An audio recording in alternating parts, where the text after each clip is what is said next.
Queridos, convido você a abrir comigo o livro de Ruth no capítulo 3, por favor. Nessa noite refletiremos sobre descanso e proteção. E é isso que as duas personagens principais do livro de Ruth precisam, Noemi e Ruth. Para relembrar-lhes, eu quero trazer à memória os capítulos 1 e 2 em resumo. Noemi sai de Belém, junto com seu marido Elimeleque, e o nome Elimeleque significa Deus é meu rei, e Elimeleque, contrariando a sua natureza, o seu nome, sai da cidade de Belém e vai para a terra dos Moabitas, um povo hostil, uma nação hostil, dando-nos a entender que Elimeleque não confiava plenamente que Deus era o provedor de sua vida. Elimeleque era um homem de bens, era um homem com vida confortável, mas, semelhante ao espírito da nossa época, ele não conseguia viver com contentamento. Quanto mais ele tinha, mais Elimeleque desejava. Bastava a sombra do perigo se avizinhar que Elimeleque procurava soluções humanas, ainda que o sacrifício fosse se distanciar de Deus e de seu povo. E aí vai Elimeleque com sua esposa Noemi, mais seus 2 filhos, para a região de Moabe. Se vocês não se lembram, Moabe tem uma história horripilante. Ló é resgatado pelos anjos do Senhor da destruição de Sodoma e Gomorra. Sua mulher olha para trás, se converte numa estátua de sal, e Ló e suas 2 filhas se refugiam no alto de um monte. Ali, suas filhas, vendo a impossibilidade de terem marido e de terem filhos, embriagam o próprio pai e dão à luz crianças. E uma dessas crianças se torna o pai dos Moabitas. Então, os Moabitas já nascem como uma nação, fruto de um incesto, de um engano. E Elimeleque foge justamente para a região de Moabe. Lá, as coisas vão de mal a pior. Elimeleque morre, seus 2 filhos morrem, e Noemi se vê viúva, empobrecida, porque até o que tinham, eles perderam. Noemi agora volta para Belém, se despede de suas 2 noras, uma que é órfã realmente vai embora, mas a outra, que é Ruth, se apega não somente a Noemi, mas se apega ao Deus de Noemi. Quando a conversão acontece em nossas vidas, algo extraordinário acontece. Nossas paixões, nossos apetites, nossos sonhos, nossas inclinações, todas são direcionadas para viver para a glória de Deus. Ruth diz à sua sogra Noemi: Noemi, eu não posso mais voltar para Moabe. Moabe não é mais meu lugar, meu coração não está mais em Moabe, meu coração e minha vida agora estão em Deus. O teu povo é o meu povo, o teu Deus é o meu Deus. Onde tu fores irei eu, onde tu pousares pousarei eu agora tenho um vínculo, um pacto com o teu Deus, Noemi, e isso é inquebrável. A conversão gera esse efeito em nossas vidas. Nós não conseguimos mais deixar de amar a Deus e a seu Filho Jesus Cristo. Nós podemos até tentar nos distanciar de Deus, mas vez ou outra, nós retornaremos para a intimidade com Deus e para o convívio com o povo de Deus. Noemi e Ruth chegam na cidade de Belém. Os habitantes de Belém, que conheciam Noemi antes de ir embora, olham para ela e dizem: olha, aquela é Noemi. Mas Noemi está ferida, muito machucada, e diz: não sou mais Noemi, meu nome agora é Mara. Me conheçam como uma pessoa amargurada, porque Deus pesou sobre mim a sua ira. Eu estou desgostosa, estou viúva, estou empobrecida, não tenho netos, não tenho esperança para o amanhã. Mal Noemi sabia que as nossas tristezas e a nossa desesperança não podem deixar com que Deus cumpra seus propósitos maravilhosos para a nossa vida. Se Deus tem projetos para a minha vida, Ele os cumprirá.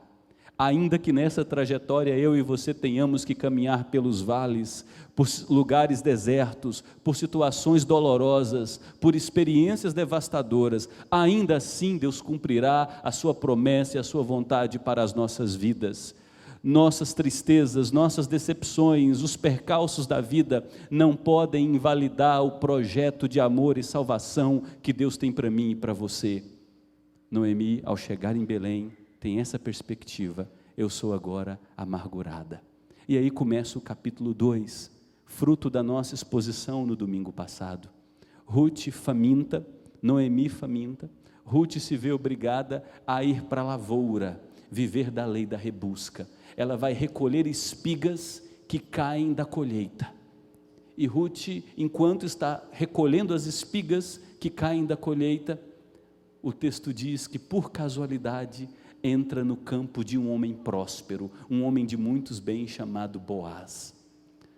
Por coincidência, Boaz chega no campo naquele exato momento para supervisionar a colheita, olha para Ruth e se interessa por Ruth, viúva, empobrecida, praticando a mendicância e ainda por cima moabita, a ponto de Boaz perguntar para os seus funcionários: quem é esta mulher? E eles dizem: esta é Ruth, que veio com a sua sogra Noemi de Moabe, está aqui desde amanhã até o fim do dia, só parou para descansar no intervalo do almoço. Boaz então se aproxima de Ruth, num ato de generosidade, e diz: minha filha, eu quero cuidar de você. Ele não tinha obrigação por cuidar daquela mulher. Eu quero proteger você.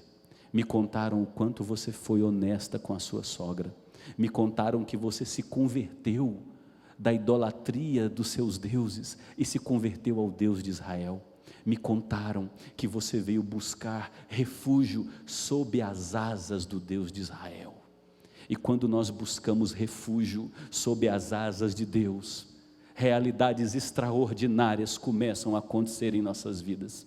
Se você está longe das asas de Deus, se você está desabrigado da proteção de Deus, se você há muito se afastou do cuidado, da comunhão com o povo de Deus, em nome de Jesus, se arrependa e retorne para o lugar de onde você nunca devia ter saído, porque onde está o povo de Deus, onde há a presença de Deus, ali Deus ordena a sua bênção. E Boaz reconhece isso: você buscou proteção sob as asas dos Deus de Israel. Eu preciso cuidar de você, minha filha. Eu vou amparar você, minha filha. Não vá para outro campo, porque talvez lá algum homem te estupre, talvez lá algum homem te moleste. Eu dei ordem aos meus funcionários, eles cuidarão de você enquanto durar a colheita. Ruth põe o rosto em terra e diz: eu não consigo entender por que o Senhor se tornou tão favorecido comigo. Eu não mereço isso. E com isso Ruth deixa claro que nós vivemos da graça de Deus. E ainda que a gente interprete que às vezes na vida as graças de Deus caem da mesa como migalhas, até as migalhas da graça de Deus são mais que suficientes para superabundar sobre as nossas vidas. Mais vale viver das migalhas da graça de Deus do que vivermos entregues ao mundo, ao pecado, ao diabo e à corrupção do nosso próprio coração. E Boaz diz: minha filha, não se afaste daqui, eu quero cuidar de você, quero ser o seu protetor, quero dar abrigo. E na hora que está terminando o dia, na hora da refeição, depois de um dia de trabalho, Ruth é convidada a se assentar próxima a Boaz, recebe de Boaz alimento, recebe de Boaz vinho, recebe de Boaz proteção. Com aquilo ele está dizendo: eu vou cuidar, eu vou valorizar. Ruth terminou a colheita daquele dia e levou para casa cerca de 20 quilos de cereais já beneficiados. Quando ela chega na casa de sua sogra Noemi, que estava faminta e se alimenta, Noemi diz: minha filha, louvado seja o nome do Senhor. Quem foi esse homem que te ajudou? Quem foi esse benfeitor? E Ruth diz: o nome dele é Boaz. E aí no versículo 20 do capítulo 2, eu convido você a voltar uma página. No versículo 20, Noemi disse à sua nora: que ele seja abençoado pelo Senhor Deus, que não deixou de ser bondoso nem para com os vivos, nem para com os mortos. E o final do versículo 20 explica: esse homem é nosso parente chegado e é um dos nossos resgatadores. Quando Ruth fala para Noemi que Boaz foi quem a havia acolhido, os olhos de Noemi voltam a brilhar. Aquela que antes se autonominou Mara, agora começa a se tornar Noemi, começa a ser curada, porque ela percebe que a bondade, a misericórdia e a graça de Deus não a desampararam. Ainda que o presente estivesse sendo difícil, ainda que tivesse que lidar com a dor do luto, ainda que tivesse que amargar a realidade da pobreza, Noemi contempla mais uma vez a renovação da bondade, da graça e da ternura de Deus sobre sua vida. E convenhamos, ainda que sua situação e minha situação sejam dramáticas, ou ainda que tenhamos passado por circunstâncias dificílimas, se formos honestos, nós perceberemos a boa e justa mão de Deus sobre nós em todo o tempo. Nós perceberemos que a fidelidade de Deus jamais nos desamparou, que a graça de Deus jamais nos deixou órfãos. E é isso que Noemi revela: esse homem é nosso parente chegado e é um de nossos resgatadores. Nesse momento, os olhos de Noemi brilham, porque ela percebe a possibilidade de um casamento para Ruth. Há uma escritora famosa, Jane Austen, que escreveu Orgulho e Preconceito. Se você não leu, eu recomendo essa leitura. Ela diz que a imaginação de uma mulher é muito ligeira. Ela passa da expectativa para o amor e do amor para o casamento num instante. E é isso que a gente percebe aqui em Noemi. Ela já imagina Ruth casada com Boaz. Note como começa o versículo 1 do capítulo 3. Noemi, a sogra de Ruth, disse: minha filha, não é verdade que eu devo procurar um lar para você, para que você seja feliz? Essa tradução lar, ela é imprecisa, porque no original a palavra é descanso. Noemi está dizendo: Ruth, eu sei que a nossa vida se transformou em uma trajetória difícil, de aridez, de caminhada extenuante, mas eu quero procurar para você um lugar de descanso. Descanso e proteção é tudo aquilo que nós mais precisamos. E descanso e proteção, ou a falta do descanso e proteção, são as causadoras número 1 das nossas ansiedades.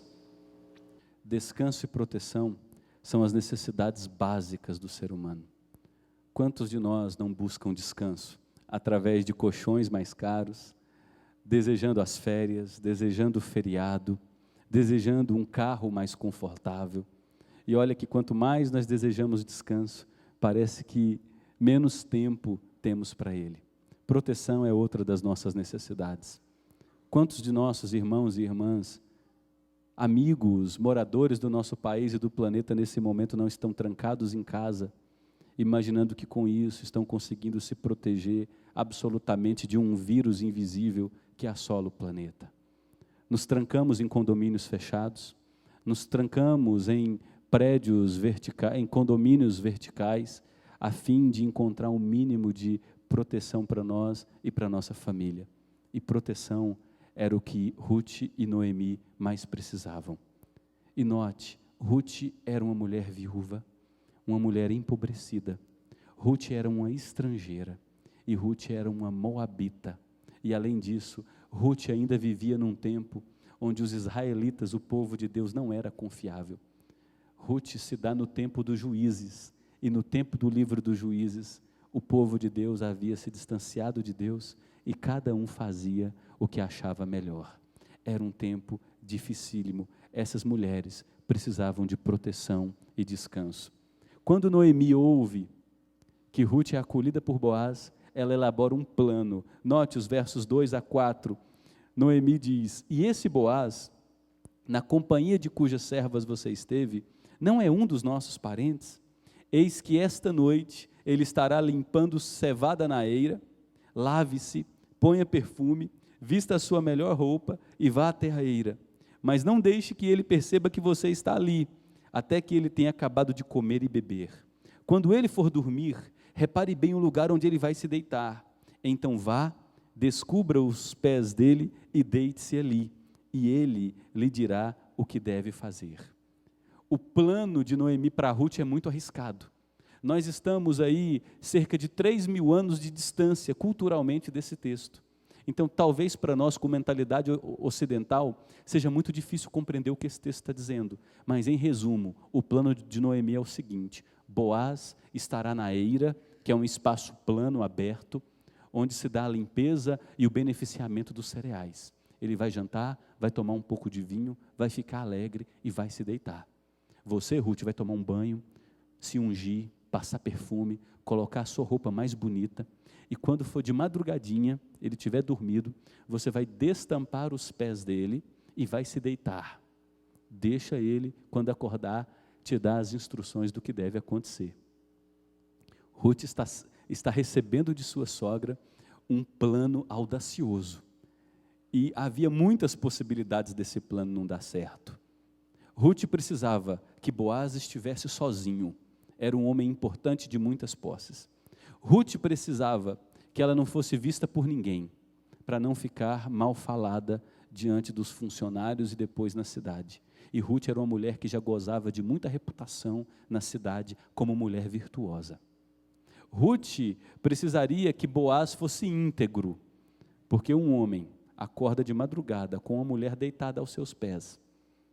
Ele está um pouco bêbado ainda, um pouco alegre. As possibilidades disso dar errado eram muito grandes. E Ruth ainda precisava contar com a discrição de Boaz, caso ele não gostasse de ela se oferecendo a ele. Se ele dissesse não, ela teria que sair daquilo ali, daquele encontro, e no outro dia os dois se entreolharem e fazer de conta que nada aconteceu. Esse é o plano. Muitas possibilidades de dar errado. Mas Ruth vai. Por que ela descobre os pés de Boaz? Há muita teoria sobre isso. Ela descobre os pés, provavelmente até a altura da perna, para que o frio acordasse Boaz por volta das 11, meia-noite, 1 da manhã. Esfriaria, naquela região esfria bastante de madrugada, e ele acordaria. Quando despertasse, veria aquela mulher a seus pés. E aí veja o que acontece nos versos 5 a 11, nós temos um pedido de casamento muito inusitado aqui. O texto segue dizendo que Ruth respondeu a Noemi: vou fazer tudo o que a senhora está me dizendo.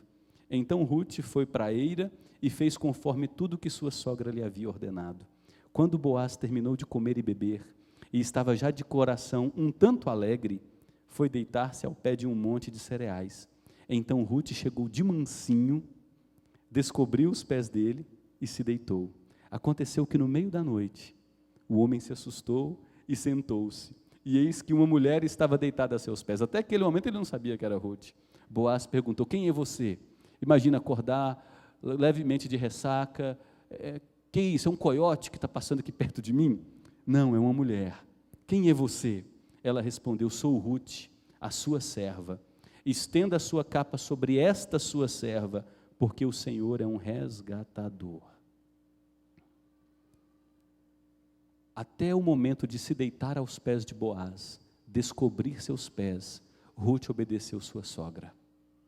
Depois que Boaz acordou, Ruth não obedeceu mais sua sogra, porque Ruth vem da linhagem dos moabitas, de mulheres que embriagaram seu pai e no escuro e com teor alcoólico elevado fizeram nascer filhos.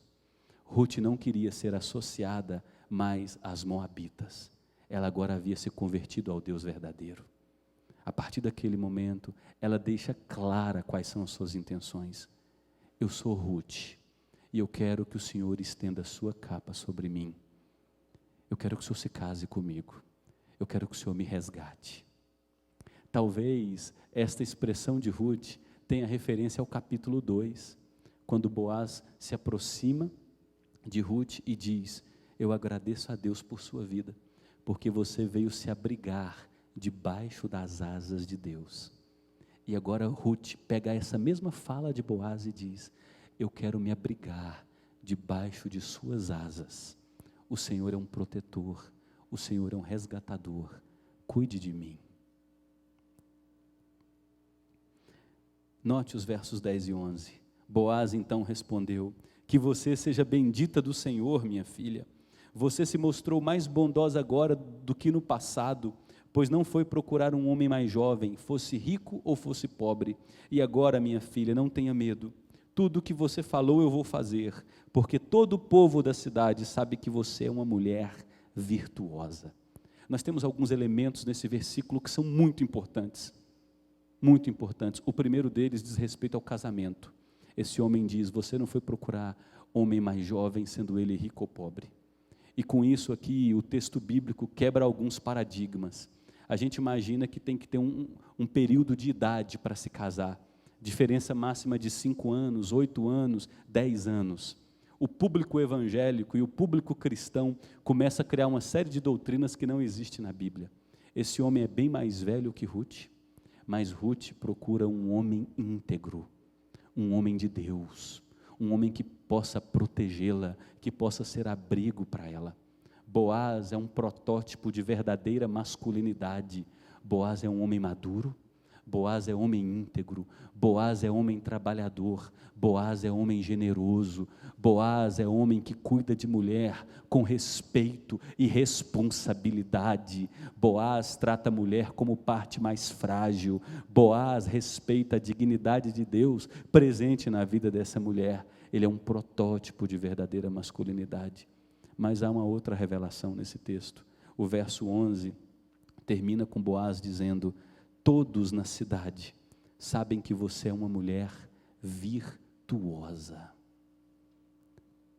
Ruth estava em Belém há poucas semanas, mas aquelas poucas semanas foram suficientes para que a cidade soubesse que ela era uma mulher trabalhadora, piedosa, íntegra, uma mulher que havia se convertido dos deuses falsos para o verdadeiro Deus. E aqui a gente aprende um outro princípio muito importante sobre casamento. Há muitos homens que crescem ouvindo o seguinte: quando você busca uma mulher, de preferência, procura uma mulher que cresceu na igreja. Se essa menina que tenha crescido na igreja seja serva do Senhor, ok. Mas há muitas meninas que cresceram na igreja, que embora vivam perto do povo de Deus, não pertencem ao Senhor. A orientação bíblica para o cristão, seja homem ou mulher: case-se com um homem de Deus, case-se com uma mulher de Deus. Se o passado dessa pessoa é maculado pelo pecado, mas ela se arrependeu, ela foi feita nova criação. As coisas antigas se passaram e tudo se fez novo. É melhor você casar com uma pessoa com passado sujo pelo pecado, mas arrependido, do que se casar com alguém que cresceu em nosso meio, mas não anda com o Senhor. Boaz entende esse princípio. Essa é uma mulher virtuosa. E há um outro elemento desse texto que eu não posso deixar de passar para vocês. Em algumas versões da Bíblia hebraica, o livro de Ruth aparece logo depois do livro de Provérbios. Vocês sabem como termina o livro de Provérbios? Com a pergunta: mulher virtuosa, quem a achará? E depois dessa pergunta, nós temos em algumas Bíblias hebraicas o livro de Ruth, com Boaz dizendo: todo o povo reconhece que tu és uma mulher virtuosa, abandonou Deus falso para seguir ao Deus verdadeiro, pagando um preço alto para seguir sua sogra viúva e falida, trabalhando de sol a sol, confiando na provisão do Senhor para te sustentar. Tudo isso porque buscou sob as asas do Senhor a sua proteção.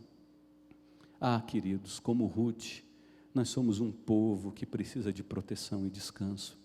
Nós podemos, assim como Ruth, levantar cedo, dormir tarde e trabalhar duramente, mas nós não conseguimos trabalhar para a nossa salvação.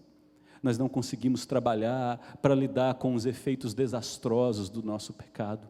O nosso coração é enganoso, desesperadamente corrupto, somos inimigos de Deus, rebeldes contra Deus, fugitivos de Deus.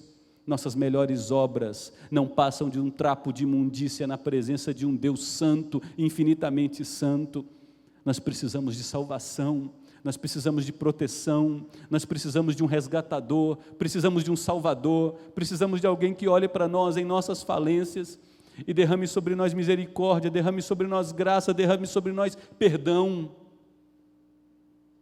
E é isso que essa mulher encontra. E ela encontra um homem adequado para lhe dar descanso e proteção.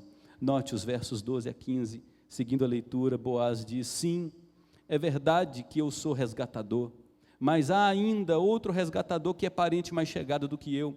Fique aqui esta noite, pela manhã, se ele quiser resgatar você, muito bem, que ele o faça, mas se ele não quiser, eu o farei. Tão certo como vive o Senhor, deite-se aqui até amanhã. Ruth ficou deitada aos pés dele até de manhã, Mas levantou-se enquanto ainda estava escuro, porque Boaz disse: que ninguém saiba que uma mulher veio até a eira. Note a preocupação de Boaz com a integridade de Ruth. Ele deseja que antes do dia clarear que ela saia, para que ninguém a associe com uma vida sexualmente impura. E disse mais no verso 15: traga o manto que você está usando e segure-o. Ela o segurou, e ele o encheu com 6 medidas de cevada e o pôs sobre os ombros dela. Então ela voltou para a cidade. Boaz olha para Ruth e diz: o teu feito é maravilhoso, eu sou teu resgatador. Só que tem um problema, há um resgatador que está na minha frente. A lei do resgatador aparece em Levítico 25, quando os homens da família morriam, quando uma família ficava empobrecida, quando caía na mendicância, um parente próximo, rico, chegado, poderia pagar a dívida daquela família, casar-se com a mulher desabrigada, e ele suscitaria descendência para aquela família que morreu, e protegeria os bens daquela família. Boaz diz: eu sou um resgatador, mas há alguém mais chegado que eu, mais próximo que eu na fila. Ele é um homem íntegro, é um homem honesto, ele quer cumprir a lei do Senhor até o fim, ele não quer pecar contra Deus, ele quer fazer tudo direito. E aí ele pega o manto de Ruth, coloca 6 medidas de cevada e diz: vai embora para a tua casa. Essas 6 medidas de cevada têm sido alvo de muita polêmica, de muitas teses. Alguém disse que Deus criou o mundo em 6 dias, alguém não, está na Bíblia. Um intérprete bíblico, ao explicar esse texto, faz alusão à criação de Deus. Deus criou o mundo em 6 dias e descansa no 7º. Quando Boaz dá essas 6 medidas de cevada para Ruth, ele está dizendo: eu não vou descansar enquanto eu não organizar esse assunto. Eu quero me casar com você, quero ser o seu marido, quero te resgatar. Eu trabalharei com afinco, dure o tempo que durar, e eu terei pressa nisso, mas eu só vou descansar depois que eu resolver essa causa. Boaz é esse homem íntegro, ele quer resolver a sua situação o mais rápido possível, ele não quer pecar contra Deus, ele quer andar segundo a vontade de Deus. E o que acontece? Os versos 16 e 18 concluem o capítulo 3, dizendo que quando chegou à casa de sua sogra, Noemi perguntou a Ruth: como se passaram as coisas, minha filha? E Ruth lhe contou tudo o que aquele homem tinha feito por ela, e disse ainda: ele me deu estas 6 medidas de cevada e me disse: não volte para a casa da sua sogra sem nada. Olha o que Noemi disse: espere, minha filha, até que você saiba em que darão as coisas, porque aquele homem não descansará enquanto não resolver este caso ainda hoje. O capítulo 3 termina com essa expectativa. Noemi dizendo a Ruth: esse homem tem um compromisso com você, ele não vai descansar enquanto não resolver essa situação, e ele fará de tudo para resolver essa situação ainda hoje. Mas Noemi faz algo que eu e você precisamos fazer. Ela convoca Ruth a descansar, porque Ruth não pode fazer mais nada para resolver sua situação. Ruth não pode se resgatar, Ruth não pode se salvar. Ruth apenas deu o primeiro passo ao dizer: eu preciso da tua misericórdia, Boaz, eu preciso de teu resgate, ó Boaz. E é o que nós podemos fazer nessa noite. Boaz é um tipo de Jesus apresentado no livro de Ruth. Ruth é um tipo de pessoas como eu e você, apresentados nesse livro. Ruth necessita de resgate, Ruth necessita de descanso e de proteção, e somente Boaz tem condições de resgatá-la. Eu e você somos absolutamente carentes da graça de Deus. Através do primeiro Adão, conforme Paulo nos diz em Romanos capítulo 5, todos nós pecamos. Todos nós somos carentes da graça de Deus e merecedores de sua ira. Mas através do segundo Adão, os nossos pecados foram derramados sobre Cristo, foram pagos por Cristo, a fim de que pela graça eu e você sejamos alcançados pelo perdão e recebamos descanso e proteção. Jesus é nosso Boaz, Jesus é nosso resgatador. Eu e você somos Rutes que viviam na terra de Moabe, que andavam por caminhos errantes e perdidos, carentes da salvação. E Jesus é aquele que não descansou, foi até a cruz, sob severas tentações, sob severos ataques do diabo. Jesus é aquele que pôde desistir da cruz desde o dia que nasceu, mas ele tinha convicção de que foi para a cruz que ele nasceu, foi para este fim que ele veio ao mundo, para dar a sua vida por perdidos, a fim de resgatá-los, salvá-los e estender sobre eles sua proteção. A obra de Jesus não terminou, ele subiu aos céus e enviou sobre nós o Espírito que é santo. O Espírito continua a nos sustentar pelas estradas difíceis da vida. O Espírito Santo continua a convencer o nosso coração de que somos filhos de Deus, carentes de sua graça, de sua providência, de sua proteção e de seu amor. E o Espírito Santo garante que a obra que a Trindade elaborou na eternidade, de fazer novos céus e nova terra, essa obra será trazida por Jesus, que tornará o nosso descanso pleno, quando varrerá das nossas vidas a morte, varrerá das nossas vidas a possibilidade de pecar, e varrerá das nossas vidas o distanciamento de Deus, nos aproximará a Ele, o veremos assim como Ele nos vê, o conheceremos assim como Ele nos conhece. O que cabe a mim e a você é louvar a Deus por ter providenciado o nosso Boaz, Jesus Cristo, louvar a Deus por ter trazido ao mundo o nosso Salvador, que perdoou os nossos pecados, enviou o seu Espírito, livrou-nos da ira de Deus, garantiu-nos a eternidade, nos sustenta em toda jornada e jamais nos desamparará. Se eu estivesse numa igreja pentecostal, com certeza eu ouviria: louvado seja Deus, aleluia, glórias sejam dadas ao nome do Senhor. E como faz falta às vezes, irmãos, vocês serem um público pentecostal, diante da palavra do Senhor glorificarem o nome de Deus, porque diante de tão boas novas nós não podemos permanecer apáticos. Nós temos um resgatador, um Salvador, que nos chama a dedicar a nossa vida a Ele, que nos convoca a descansar debaixo das asas de sua proteção, a entregar a Ele os nossos temores, na certeza de que ainda que passemos por desertos nessa vida, a sua graça, a sua misericórdia, a sua bondade jamais nos desampararão, porque pela graça, por sua infinita generosidade, Ele decretou nos amar, e ainda que o amemos pouco, Ele nos amará infinitamente. Será nosso resgatador, nosso bondoso libertador, nosso protetor, o promotor do nosso descanso, até o fim, para todo e todo o sempre.